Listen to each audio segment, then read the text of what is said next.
అమరావతి అనంతపురం మధ్య ఏపీ ప్రభుత్వం నిర్మించ తలపెట్టిన మార్గానికి జాతీయ ఎక్స్ప్రెస్ రహదారి హోదా దక్కింది. ఇది కేంద్రం ప్రకటించిన 3వ జాతీయ ఎక్స్ప్రెస్ రహదారి. దేశంలోనే అత్యంత పొడవైన ఎక్స్ప్రెస్ మార్గం ఇదే కావడం విశేషం. ఈ వివరాలను అధికారులు ముఖ్యమంత్రి చంద్రబాబుకు వివరించారు. రహదారులు, భవనాల శాఖపై ముఖ్యమంత్రి చంద్రబాబు ఉన్నత స్థాయి సమీక్ష నిర్వహించారు. అమరావతి అనంతపురం జాతీయ ఎక్స్ప్రెస్ రహదారి, బెంజ్ సర్కిల్ వద్ద పైవంతెన, విశాఖ భీమిలి, భోగాపురం భీమిలి బీచ్ రోడ్డుల పురోగతిని ముఖ్యమంత్రి సమీక్షించారు.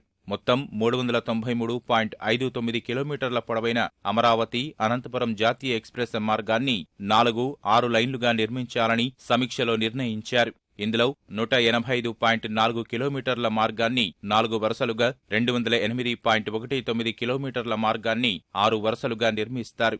దాదాపు 10 కిలోమీటర్ల పొడవున సొరంగ మార్గం ఏర్పాటు చేయడంతో పాటు ఎక్కువ సంఖ్యలో వంతెనలు నిర్మించాల్సి ఉంటుందని అధికారులు ముఖ్యమంత్రి దృష్టికి తీసుకువచ్చారు. ఈ రహదారి నిర్మాణానికి 18,103 కోట్ల వ్యయం కానుందని అంచనా వేశారు. అమరావతి అనంతపురం జాతీయ ఎక్స్ప్రెస్ మార్గాన్ని కర్నూలు నుంచి కలుపుతూ ఫీడర్ రోడ్డు నిర్మించేందుకు 3 ప్రతిపాదనలు, కడప నుంచి అనుసంధానించేందుకు 2 ప్రతిపాదనలను అధికారులు ముఖ్యమంత్రి ముందు ఉంచారు. ఇందులో కర్నూలు నుంచి నన్నూరు, భాగ్యనగర్ మీదుగా వెళ్లే మార్గానికి, కడప నుంచి కుమ్మరకొట్టలు, ఎడవల్లి మీదుగా వెళ్లే మార్గానికి ముఖ్యమంత్రి ఆమోదం తెలిపారు. విజయవాడ బెంజ్ సర్కిల్ దగ్గర తలపెట్టిన పైవంతెన ఆకృతులను పరిశీలించిన ముఖ్యమంత్రి నగరానికి మరింత వన్నె వచ్చేలా వంతెన ఉండాలని అధికారులకు సూచించారు.